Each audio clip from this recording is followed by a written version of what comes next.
single key into, like a single shortcut into television. You're here to find out what that is. You're going to be disappointed because there's no easy way in. You're going to have lots of obstacles and lots of rejection, and that is totally normal. You should just get used to disappointment now. What I will say. What I will hope to do is illuminate what can seem like a closed off and inhospitable and confusing industry and get you onto the right track. So I've kind of assumed that everyone here is a writer. Could anyone just put up your hand if you would consider yourself a writer or an aspiring writer or brilliant? Everyone, fantastic. Has anyone ever written a TV or a film script? Doesn't matter if no one else has seen it, but you have written one. Okay, brilliant. Does anyone here have a television credit?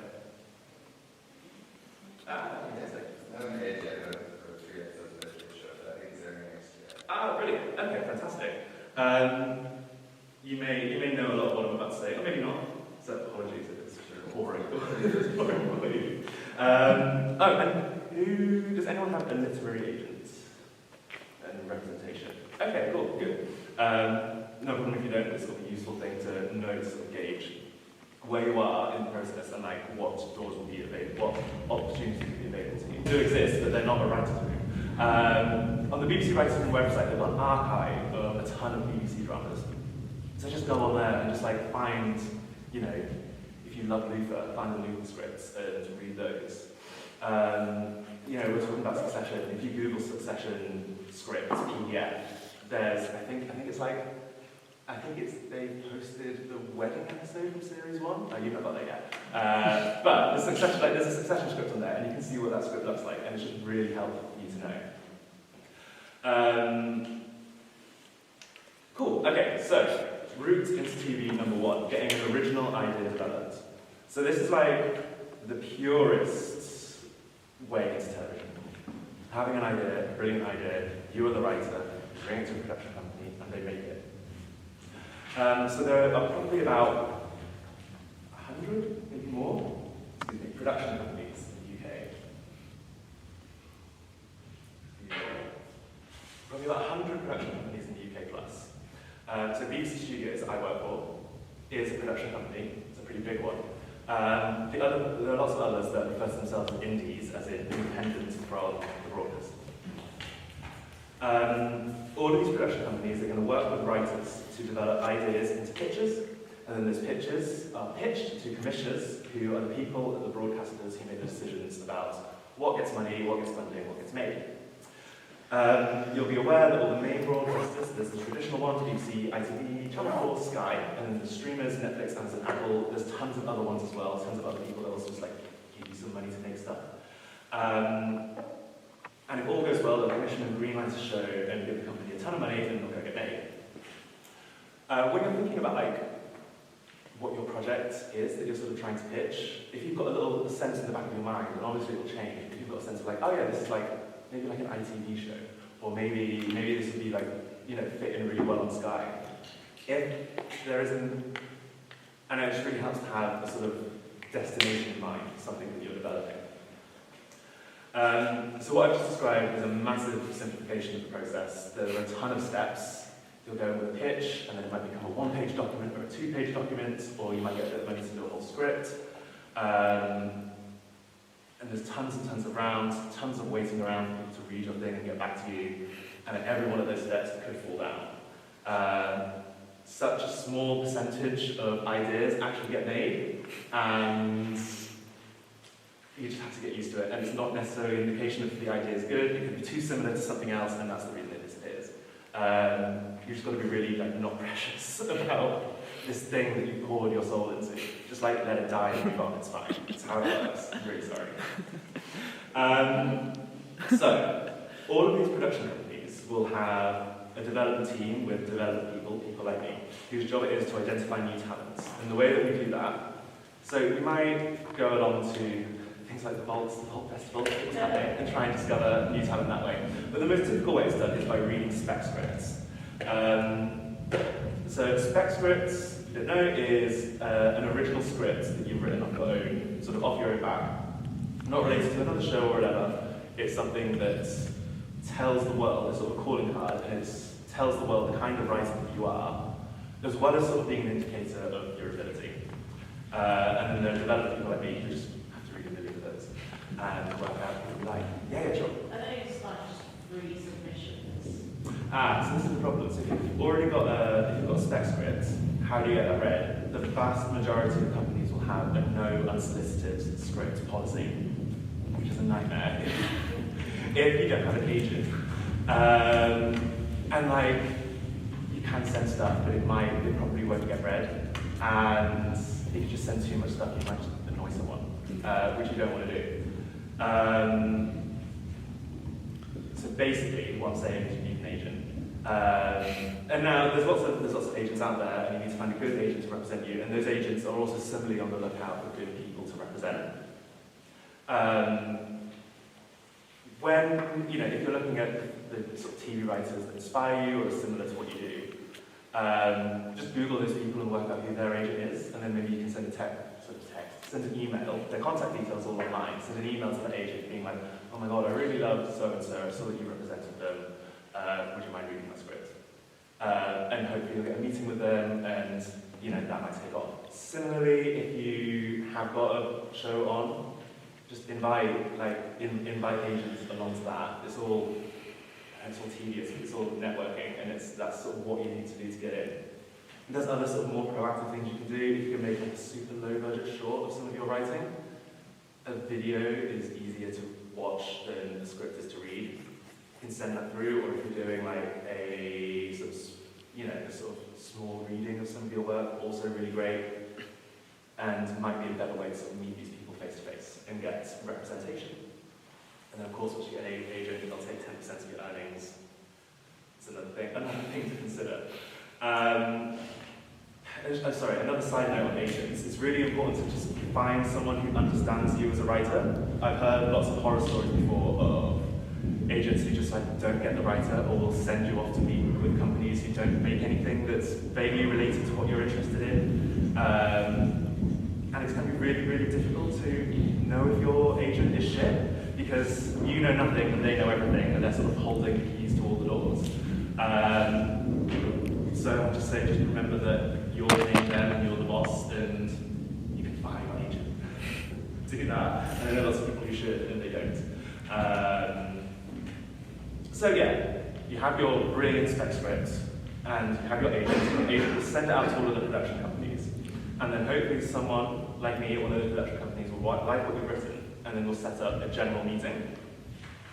Now, performing well at those general meetings is a sort of really difficult but important skill to have. What will happen is you'll turn up at a building, probably in Soho somewhere. You will speak to one or two development people over coffee. You'll have a bit of small talk. You'll have what you guys have been watching on TV, chat. And then you'll have to sell yourself, which is an incredibly painful and awkward process, but it's what you've got to do. And then also any ideas that you were working on, or things that you would like to be working on. And then it'll be their turn, and they'll tell you a little bit about their company, about the things that they're making, the things on their development slate, and then, sort of more importantly, the shows that they want to, or the kinds of shows that they want to bring onto their slate. So they might really like one of your ideas. Like the ideal situation is you pitch one of your ideas, and they're like, oh my god, brilliant, here's some money, let's go develop it. Not totally likely to happen, but it might happen, and it does happen. What's more likely is they'll say things like, oh, we're really looking for a contemporary crime drama with a female lead, or we want a fresh take on period drama, or something like that. So if you can go to those meetings and you're armed with just like this sort of constellation of these brilliant ideas, and then when they throw things at you, if you can kind of adjust them in the moment to the thing that they're looking for, and then, it's all collaborative and you're going to work on it together. If you can develop something like that in the room, and then come together and then decide on something that's, oh yeah, that would be really great, let's work together on that. They might, commission you, or they might option that idea for you. Another thing that is really handy is, we were talking earlier about how do you see yourself as a writer. Like, your identity as well can be really, really useful in these situations. When I say identity, there's like race and gender and upbringing and all of those kind of things. And those are all really useful in terms of like explaining who you are and why you're the right person to tell this kind of story. But there's also things like, you know, past experiences, and you need to just be like a bit of a tart and tell them that, you know, this is something that I've done and I'm the right person to do it. The example I've got here is, has anyone seen The Responder? It's been on BBC the last couple of weeks. Yeah. So it is a drama written by Tony Schumacher, and it's about a police officer in Liverpool. Tony Schumacher used to be a police officer in Liverpool, and his personal experience, when he's sort of telling that to a development person like me, then after that general meeting, if I was in the situation, I could go to my boss and be like, oh my god, there's an ex-cop from Liverpool who wants to write a thing about police officers from Liverpool. And obviously the show's got to be a good idea, but that link makes it a really easy sell. And there's a narrative already tied up in why this person should be the person to write this story.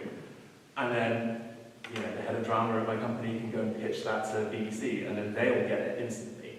And then they'll read the script, and the script is brilliant, but it's like those little connections about, you know, the thing, you know, if there's a personal element to the story that you're trying to pitch, like milk it, because it makes all of those steps getting your show across the line easier. Yeah, of course. Do you feel that early in your career, but as you kind of get further on, you don't need that personal connection as much, or do you need something that was like a thread through people's careers, It's, you know, I think you need it less and less the further down you go, because inevitably, as you make more things, as you have more credits, you get a reputation.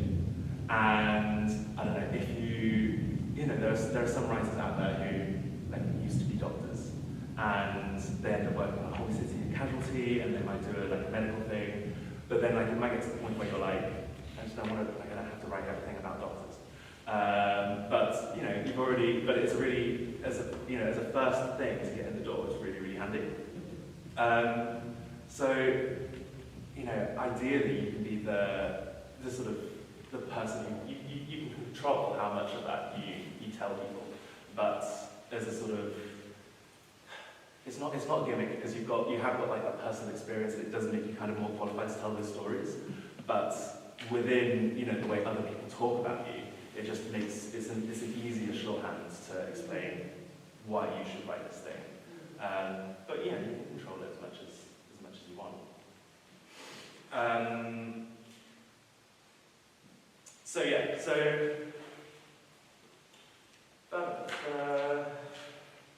So if everything goes well, and you've got your original idea, and you've had your general meeting, and they want to option it from you, they'll probably give you like a couple of grand max if you're a new writer, which, you know, is nice, but it's not tons and tons of money. An option, so that means that they're gonna, for a limited time, it gives that company the right to pitch your show. Usually it only lasts for about a year, and then at the end of that time, if they haven't made a sale, they can either renew the option, and then you'll get paid again, or they'll let the option lapse and it returns to you. And then on top of that, you'll also probably get paid a fee to develop the work. So you'll have the idea that you'll maybe have like a one-page document, but they'll want like a 10-page document that outlines all of the story beats. Or they may decide that they want a full script before they take it to a commissioner. So you'll get paid as well on top of that to actually do the work. And that fee will be negotiated between the business affairs department of the company and your agent, who obviously, getting 10%, has an interest in getting you as much money as you can, as they can.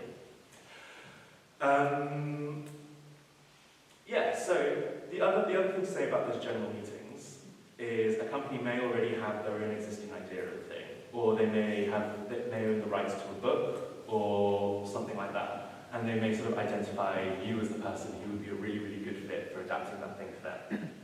And that is also a really, really great situation to be in. You'll get the fee for developing it, and then also you might get credited as the creator. So, you know, if they're like, oh, we've got the rights to a book, just be really enthusiastic about it, and just think about the ways that you were the right person to do that thing for them. So that's sort of like a super streamlined version of the process. If you've got any questions, we'll do some more of a Q&A at the end, I think. Way number 2, so it's doing a writer's room. So let's say you've got your brilliant spec script, your agent has sent it around to all of the indies and production companies, and you've had the general meetings. They loved your ideas, but there wasn't room on the slate, or they've got something quite similar to what you pitched, and nothing original sort of came out of that meeting. But there's always a chance that they've got a big show that they're doing a writer's room for, and they want you in it. They might say something like, you've got really great collaborative energy, which basically just means that you're smart and you've got good vibes, and like, you're like just a nice person to be around. This is such terrible advice to give in the general meetings. Like, if you can just be like nice and bubbly, it really helps. If you can just like be a nice person, it's like such a terrible thing that that's what you're judged on as a writer. But I'm afraid that that's kind of the situation. So let's say you get invited onto a writer's room. It's more of an American thing, really. So it's really common on their comedies, on their network dramas, like the Grey's Anatomy, there's like 1 million episodes, and on their limited series. And so, as I understand it, what they do over there is they'll have a bunch of writers in the room, and they'll sit in there for months. And the room will be led by the showrunner, the sort of writer-producer, and they'll throw around ideas to try and develop the characters, to break the big story arcs, to work out the episode stories, and then to break down the beats of the individual stories.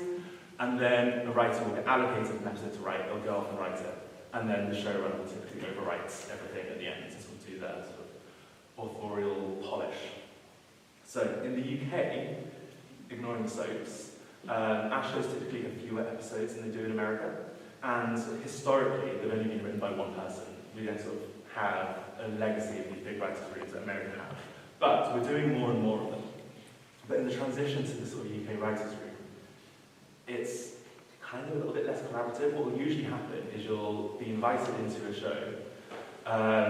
The writers' room will only usually last a couple of weeks rather than months and months and months. And often the first couple of episodes will have already been written by the showrunner, and they'll often have an idea of what the world looks like, and your job in that room is to build on what has already been set up by the showrunner, and often to work out what the rest of the series looks like. And then what will happen is some of the writers in that room will be allocated. It might happen beforehand, depending on what your agent can negotiate, or you might get invited to write, depending on how you perform in the room. But some of the writers in the room will go and write those specific episodes, and then typically the final episode will get written by the showrunner, as they sort of round off the series. So that's kind of how the writer's room works. Yeah? So, does that mean, like, route into writer's room? Yeah. You kind of have to go via route 1 and get those. Yeah, there's not really like writer's rooms you can apply for cold. Yeah, it's a right. So you'll be the producer, the exec producer, and the script editors and whatever, and the showrunner will want to put together a writer's room, and they will use either contacts that they know, so people that they've worked with before, or people that they have met through general meetings. As well, you know, they will have read your material as well, and they'll be like, this person's a really good writer, and, you know, coming back to identity and experience and stuff, they'll often try and get a mix of different kinds of people and different perspectives in the room, so that, you know, talking about Succession, you want people who maybe have some comedy experience and some theatre experience, so you can sort of build up that room. Or let's say you've got a character that is from, like, you know, got like an East Asian background. You might want someone in that room who has some East Asian heritage, so that they can, you know, talk more authentically about, you know, how that character might be feeling or might react in certain situations. So that's really the benefit of a writer's room, is that you can have that plurality of experience and perspectives all adding into the one show, rather than just having typically like one old guy writing for himself. And that's why they're becoming more and more popular. Yeah, so writers' rooms, I find them really, really fun places to be, because you kind of just get to sit around and talk about story and chat and drink coffee all day. They are kind of exhausting, and I think doing the American model killed me, because it's just such a long time. You've got to be like creatively switched on and also socially switched on for such a long period of time. And the other thing to bear in mind is they can be the spaces in which you have to make yourself quite vulnerable. Depending on what the story is, you'll have to sort of bring personal experiences into the room, and then someone else will grab those personal experiences and just rip them apart and push them into the story that you're trying to create. So supposedly they're a safe space, but all of that kind of stuff. And the final thing to mention about writers' rooms is, for obvious reasons, a lot of them have been on Zoom over the last couple of years, which is obviously annoying. You're all very familiar with how annoying it is to have meetings on Zoom, especially if it's like a 6-hour meeting and there are 10 people in there and you're trying to throw around creative ideas. It's a complete nightmare. But there are benefits, like you don't have to, if you live outside London, or if you've got access requirements, it makes it so much easier to just do it from your bedroom rather than having to travel in and sit face to face with people for however long. So that is writers' rooms. Number 3, new writer schemes. So there are a number of these new writer schemes out there. As the name suggests, they are intended to find talent from outside of the industry and typically provide you with skills, experience, contacts, and just the opportunity to jumpstart a career in television. Now the good thing about a lot of these writer schemes is you don't need an agent to apply. They are usually all open calls. And then once you're onto the courses, you'll get paid a fee, usually, like all of them, but the big ones you will do. And it's not a huge amount of money, it's not like a quit your job amount of money. But money's money, it's nice. So if you manage to get onto these schemes, and especially sort of the 2 main ones that I'm about to talk about, it is just such a huge help to your career. I kind of can't overstate how helpful these ones are. So the ones that I'm talking about are the Channel 4 Screenwriters course. And the other one is run by BBC Writers Room, called the BBC Drama Room. They also run another one called Comedy Room, which is obviously aimed towards comedy. I'll also talk specifically about the Drama Room. So those ones, the Channel 4 Screenwriters and the BBC Drama Room, the annual schemes, you've just missed the Writers Room one, so submissions for that closed in January, and then soon will be the same time next year. The Channel 4 one, that usually closes around September, October time, so if it's something that you're considering, you could probably start thinking about it now and working on your application for that. So the rules for both of those are the same. You must submit an original script. Now, this can be in any format, so film, TV, radio, or a stage play are all accepted. I think it's got to be a certain length, so it's usually between 30 and 120 pages. So you submit one of those, and also you can't already have a film or TV credit. So you can have stuff in development, but and I think if you have got a short film, that's fine, you'll get away with that, but otherwise you need to be sort of fairly fresh film and TV. This is the depressing bit. So last year, the BBC Writers Room, there are 15 places on the course. They had 5,167 applicants. Yeah, I know. And I know lots of really, really good writers who have tried every year and never got onto it, but they've got a brilliant script, or they have got in, but on a 5th try. It is a bit of a numbers game, and just try not to let it discourage you. If you don't get onto the course, it doesn't mean you're not a good writer, it doesn't mean you haven't got a career in television. It is just a sort of statistical improbability that you'll get onto them. So, sorry. If you want to walk out, it's fine. But let's say you do get onto the course and you are successful. As soon as you're on the list, the names of all of the writers who get onto that list are announced, and then immediately you'll be on the radar of every production company in the country. And then over the course of the scheme, you'll do a series of workshops or masterclasses with writers and script editors and producers and stuff. You'll work with the script editor to develop an original idea, and then the option for that idea will go to, if it's the BBC one, it'll go to one of the BBC-owned companies. Or if it's the Channel 4 one, stay with Channel 4, and all going well, you get to pitch that to the commission. So it's a really, really great experience.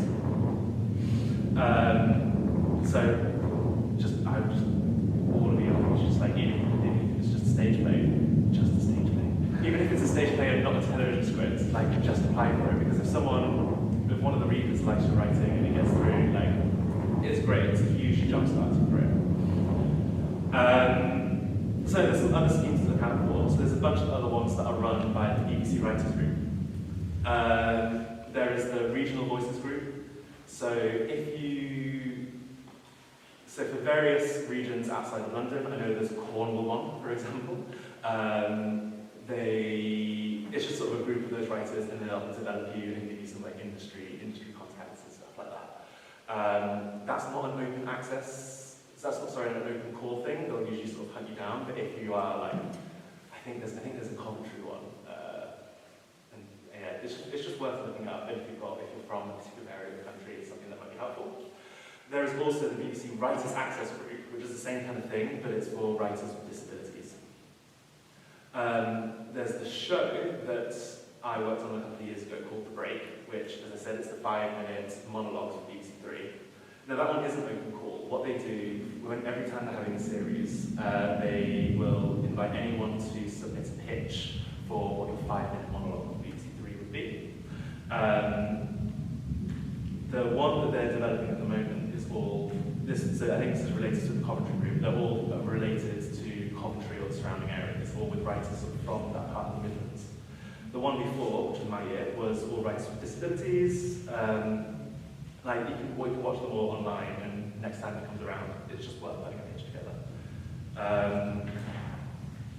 And also because they're a monologue, it's maybe a little bit more in a kind of theatrical mode than the annoying thing about monologue is it's all tell don't.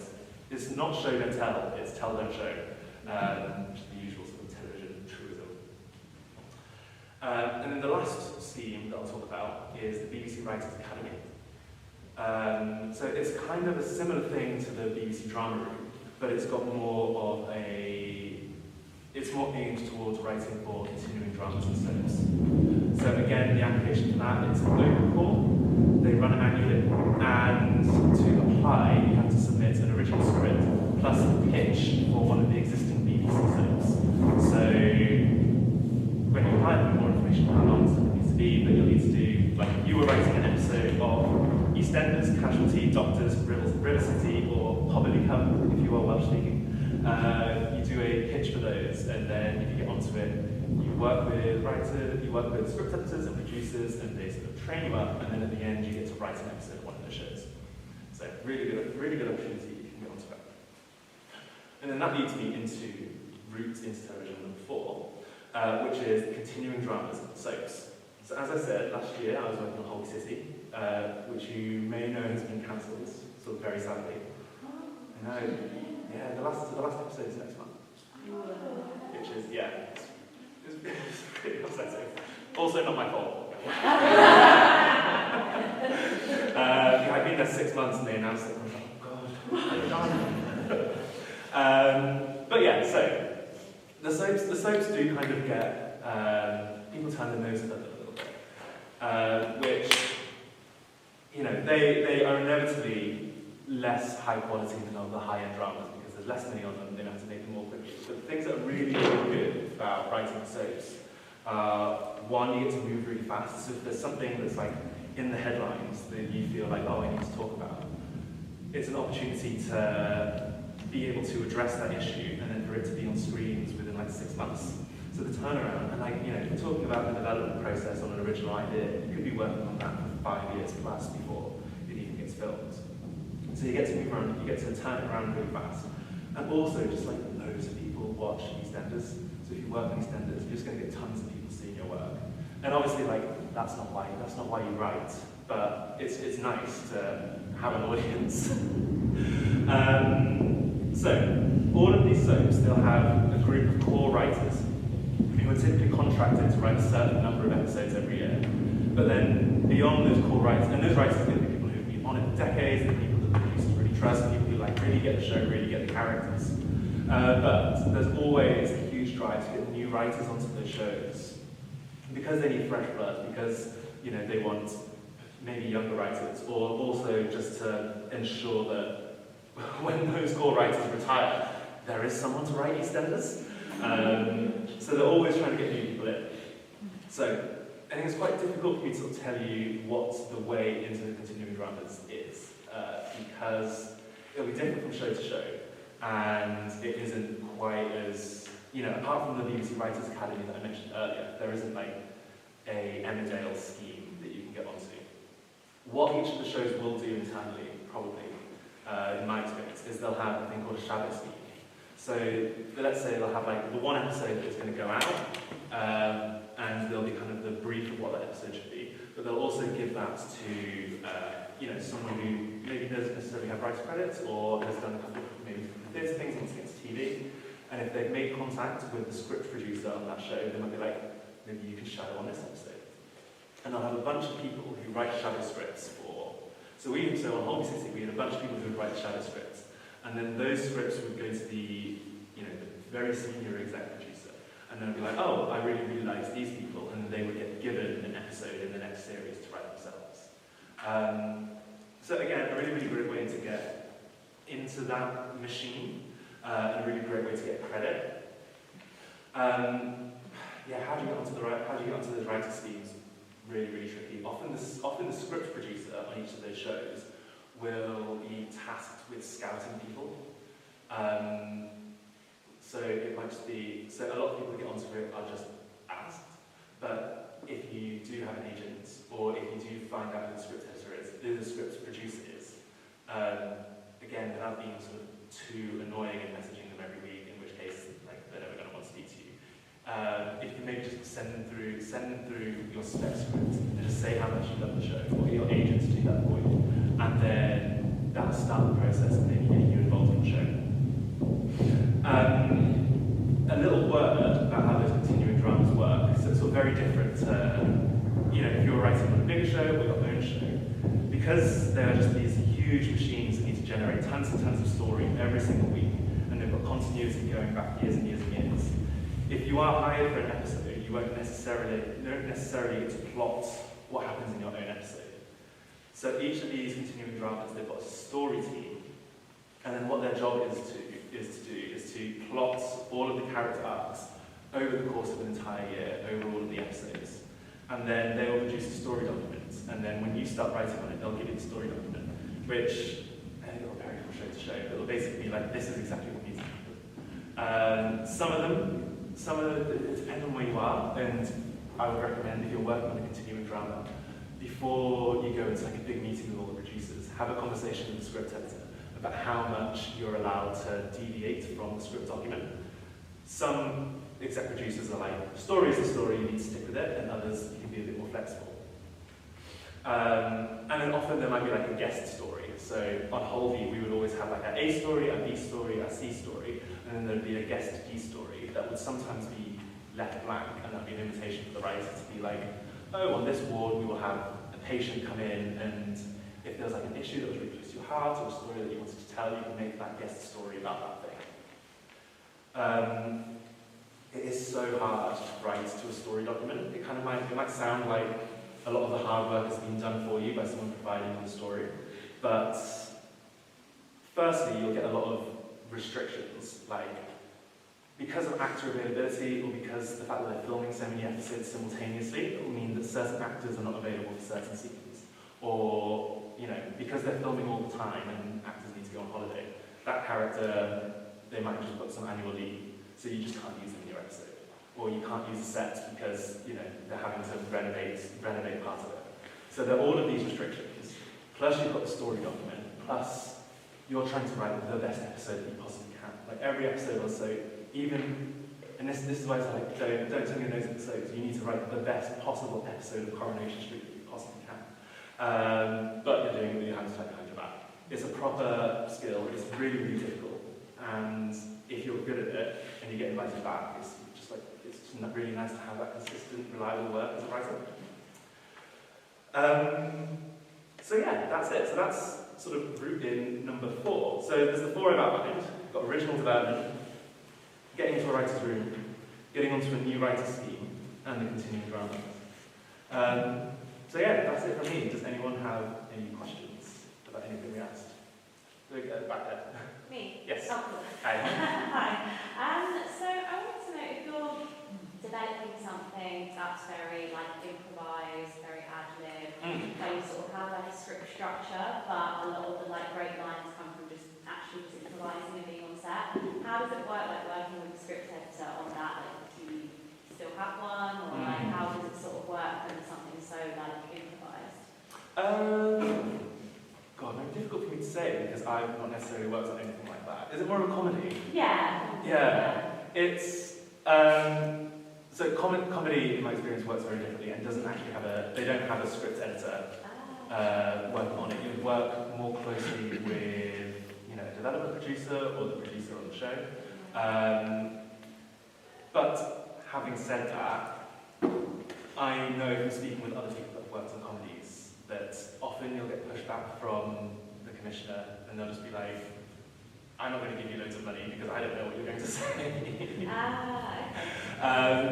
So it might that might be a more difficult thing to get off the ground in the first place, especially if it's the first thing that you're trying to do in television, because so much of it is execution dependent. Not to say that don't try for it, don't go for it. It's just like those will be some of the obstacles that you'll probably face with that. And there'll still be even things that are improvised or have that sort of feel of improvisation on television. They are probably sort of very, very carefully structured, even if there are sections that are sort of like just a little bit more improvised. Is that helpful? Is that sort of what I'm saying? Is that useful for the thing that you're talking about? No. Okay. Thank you. As long as you can sort of explain the rationale behind, because you're going to have to pitch it again and again and again. Would you say it's different if it's like a digital commission, like if it's something would be more like a digital online thing, like BBC Threesomes, like when it used, I know that's gone back on TV now, but when it was like an online thing, is it still sort of the same, or is it, I guess? Well, certainly with the BBC Three, it's a similar commissioning process. There are all hierarchies of commissioners within the BBC, and there's a BBC Three commissioner, and there are comedy commissioners, and there are online and digital commissioners, and they'll have to get, your project is going to have to get signed off on all of those various tiers.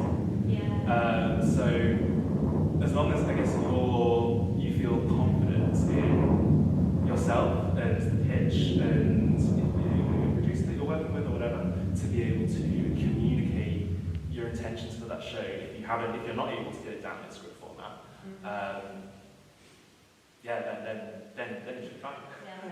Cool. Thank you. Sure. Do you have another question?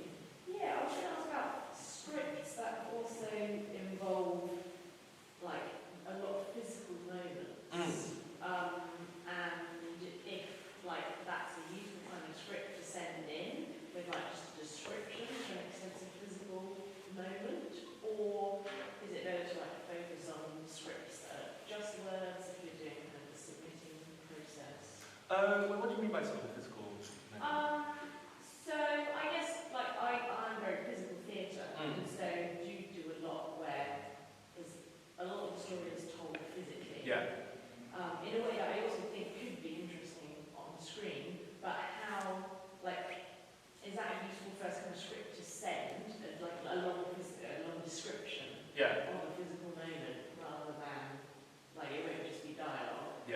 Or is it tactically good to focus on scripts that are just dialogue? I don't know. No, I would say lots so much of good television is non-verbal. A lot of, especially scripts from less experienced writers, are just really overwritten. And your work television is a visual medium, and the more that you can tell the story, using action is great. So don't let that discourage you. I remember hearing, I think once that radio drama is like 90% dialogue. Television drama is, I think the proportion is something like 60% dialogue and 40% action, and then film is 30% dialogue and 70% action. I sort of just pulled those numbers out of the air. But absolutely, go and describe it. Again, I would sort of suggest reading as many scripts as you can, and sort of getting a sense of, I don't know, finding the TV shows that achieve similar things to what you're trying to achieve and see how they do it, and sort of studying it that way. Is there a different, is it the same rules for going into family shows, at least TV series or something like that?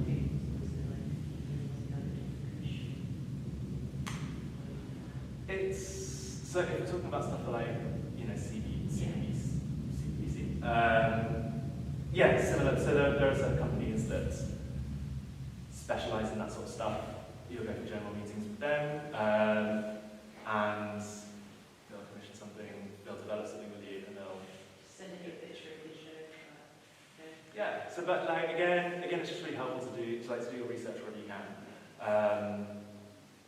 You know, like I wouldn't send a picture of a kid's show to the company that makes The Bodyguard because they don't make that kind of stuff.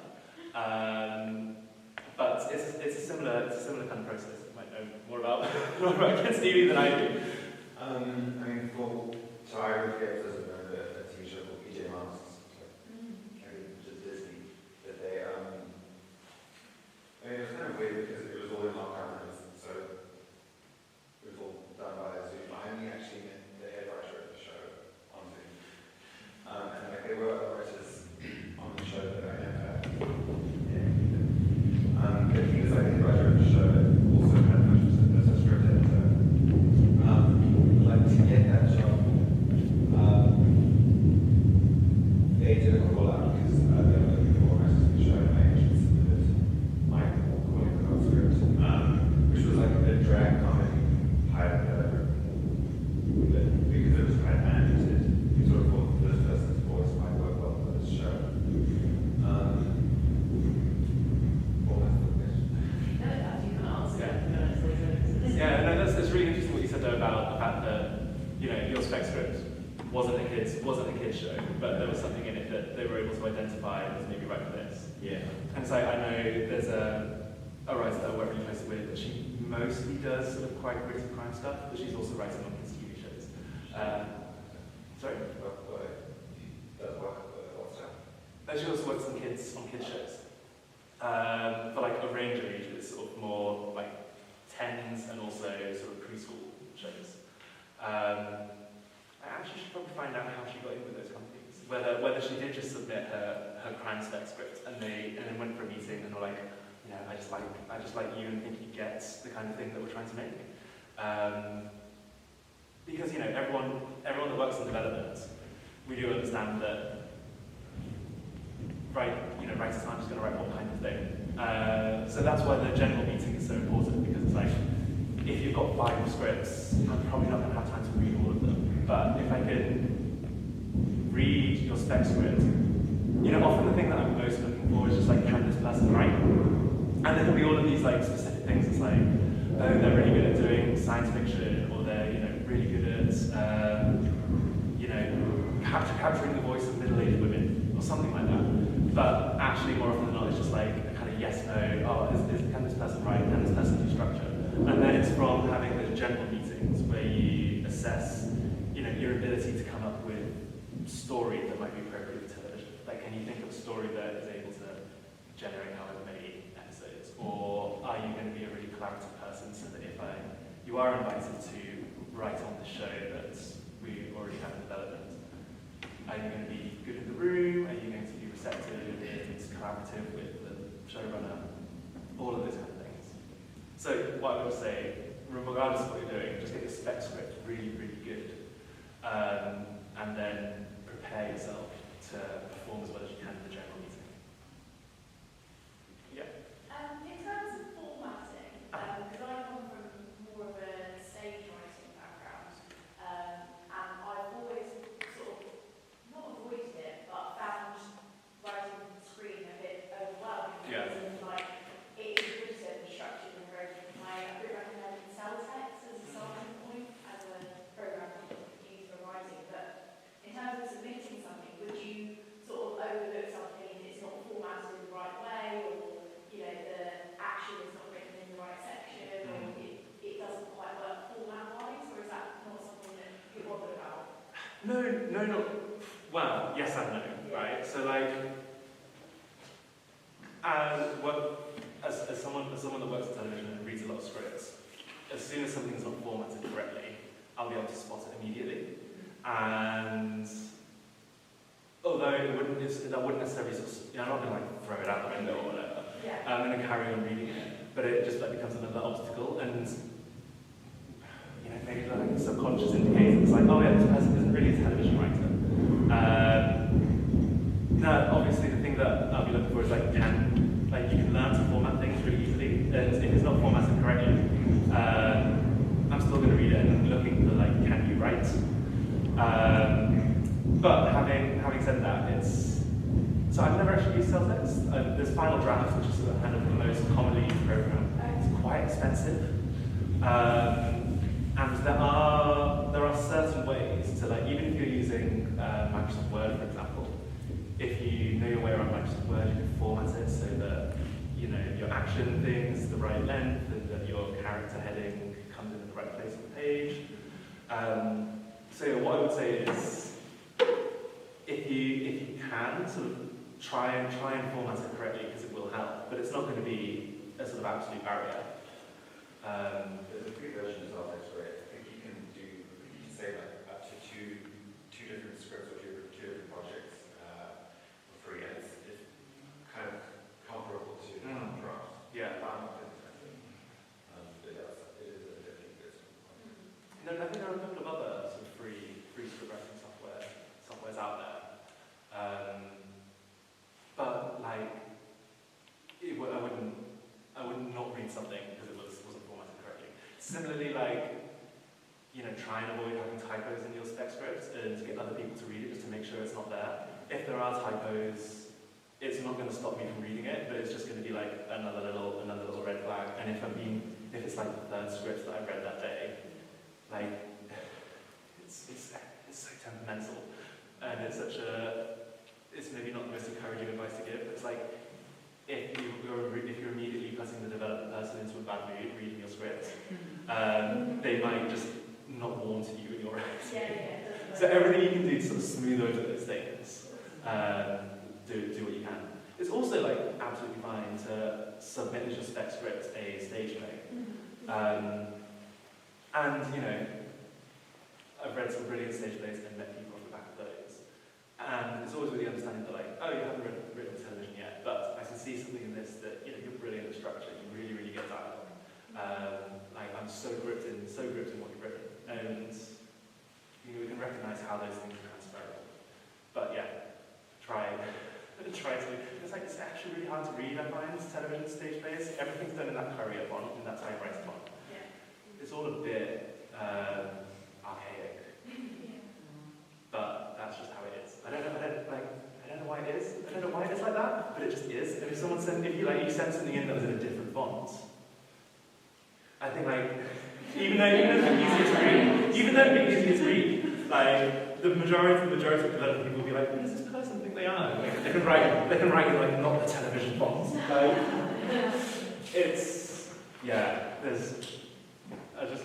my advice is to stick to the format. Did you have a question? Yeah, I was wondering if any of the schemes you said apply for like joint script writing. Because like me and my sister have a theatre company, like got a character that we want to like write together. It's sort of the kind of thing that we need to do it together. Yeah. But does that apply to the things you mentioned? I'm not entirely sure off the top of my head, but I think they do. I think they will accept you as a writing pair. Like, I also know you can submit a script. You can enter, and I think this would probably put you a bit of a disadvantage, but you could enter as an individual, but you could submit a script that you've written together. But I would probably advise against that. But I double check, but I'm fairly certain that you can, go into that. Yeah, and also in terms of like creative kind of input in the actual, like if things do get commissioned, like how much voice do the writers have in terms of the casting, and like is there opportunities for you to be in things you've written? Like, Yeah. is that something It's something that definitely happens. Yeah. It will all depend on the contracts that you end up signing. So if it's something that you're really, really committed to, make sure that it's really clear with the agent, and they'll try and negotiate for that to be in the script. The production company will almost always try and push back on that, because they're the one putting in all the money, and they're going to want creative control, and they're not going to want to be hampered by a pesky writer trying to get involved too much. It is something that, if you've done that character before in another setting, if you've done that character in theatre, you might be able to have a strong case, especially if you've got more experience in the industry. You might have a bit more clout in sort of forcing that point. But sort of more often than not, production companies will be resistant to letting you have that. So if it's something you really want, you have to fight for it. But there's totally precedent for it. Yeah. I was just wondering, like, say you've got a play on or a short play on, would it be uncommon to like invite production companies to see a short play at the end? Just to like, I guess, even just to expose them to your writing, or to be like, look, I think this short could be a really interesting film, or maybe these like, is that something that would happen, or would you worry that you're gonna be like, nah, fuck off? No, it's absolutely absolutely something you should do. And like development people will get a lot of emails inviting them along to something. So if you, let's say you've got like a sort of range of production companies, or even agents, if that's the route you want to go down to, but like production companies or development people that you think might be interested in you or the project or the show. One, try and send out a written personal email and make sure it doesn't look like you just copy and pasted and change the name, because no one will be interested in that. You want to make it sound like you're sort of wooing them a little bit. And then, if at all possible, you're going to want to sort of chat to them afterwards. And then if they really like it, like, the reason that they're there is to try and find talent and to try and find you and to try and, get stuff made. It's the same goal that you've got ultimately. So if they like it, they will hopefully grab you after the show at a drink, and while you're grabbing a drink, or they'll, speak to your agent and try and get a general meeting off the back of that. So yeah, absolutely do it. It's a totally normal thing to do. People may ignore you, but yeah, go for it. Absolutely. Oh, thank you. Yes. With the spec script, so if you're trying to make it kind of representative of you as a writer, would you avoid content-wise, say you've got a number of ideas and projects, like going for the super niche, or does that still work? I feel like there might be a specific example that you're asking about here. No, but like say you've got like you're writing something about Yeah. a family in like the South versus an alien on Mars. Yeah. Like, would you want to go for the most original, or the one that's more widely representative, relatable, I suppose? That's a really hard question to answer. I think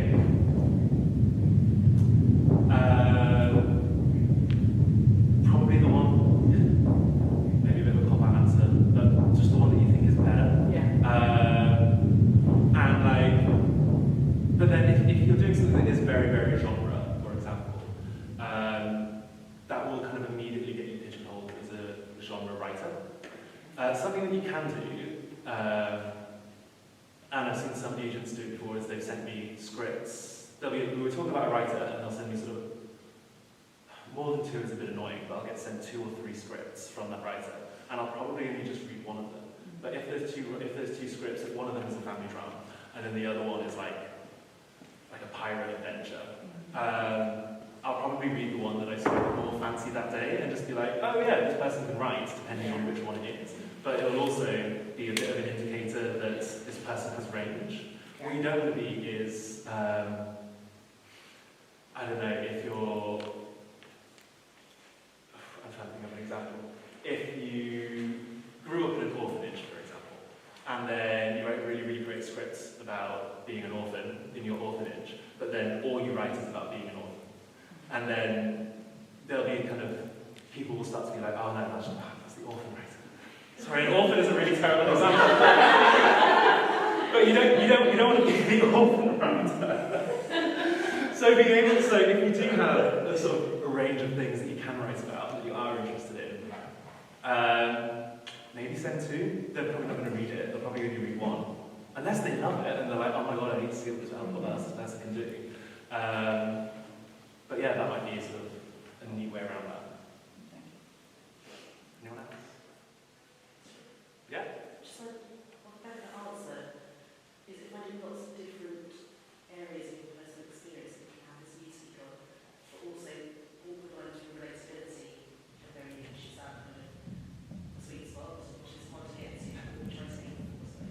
Yeah, I'd say so. Like, I don't know, it's one of those writing truisms that relatability comes from specificity as well. So, and it's like, you know, going back to the Tony Schumacher and the responder example, you don't have to be a copper and Liverpool to have written that show, but it just makes it easier for people to talk about you and to sell you. So if you can do that, but if you have got like all, you know, and like you're writing is what you do, but you find your personal experience and then use that to sort of tell yourself about it, do it, because those like being, and if you're in the general meeting and people are talking about ideas and kind of thinking about things, if you can kind of grab onto them and be like, oh my god, this reminds me of, you know, a time at my old job where I had this boss and there's this character and I'd really like to do something about the character. And if you can riff on those parts of your personal experience, those parts of your history, or those parts of your identity that you want to explore, those are all really useful things to tell and develop a person so that they can tell their boss or whoever and get you commissioned. It's a bit like this one idea that's over a baby, but there's over 3 other ideas that could affect. Yeah, exactly. Yeah, just and like all and okay, another piece of advice about the spec script is just always be writing.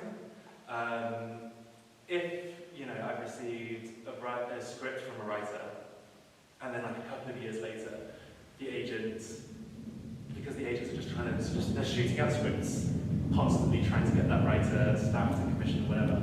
If I get the same script 3 years later, you might have written, well, if you haven't written anything else, like that's a bad sign. You need to be constantly writing. But you should have a new spec script every year, every couple of years, so that, you know, if someone wasn't interested in it then, if you've got something else new, I can see, oh, you've got all these various interests, all these various things you can write about, but you've developed in that time. So yeah, always be writing, always have tons and tons of ideas. Anyone else? Okay, cool. Thank you very much, everybody.